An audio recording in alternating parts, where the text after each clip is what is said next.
राम राम मंडळी. तर मी येई लागले आज रामेश्वर नगरमा आज तो म्हणजे घरच बटीशी म्हणजे गणपती बाप्पांना विसर्जन वेळानं. तर चला आज मी त्या रामेश्वर वालाच विचारू तर तुम्ही घर बटीशी आज विसर्जन बनवणार काय कारण आहे.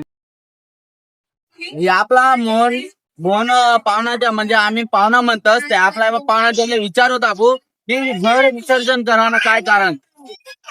गणपती बाप्पा आपण जायचं आणि 10 दिन सेवा करतात त्याला असं कधी गंदा पाणी मग देखाना नाही त्यामुळे आम्ही घर विसर्जन करायचं. तर अरे मोहन भाऊन त्यांनी सांगा आपले की घर बडीशी म्हणजे आपलं गणपतीनं बापानं विसर्जन करतात गंद पाणी राहस कडे पुलना खाली बी फेकी देतस.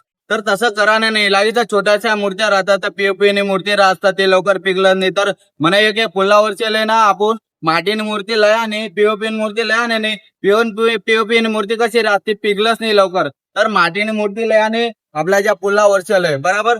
पर म्हणे एकच मान्य भाऊ अशी गंदी गाणमा गंद पाणीसमा फेकू नका आपला गणपती बाप्पांना अपमान होस म्हणे हाच विनंती आहे.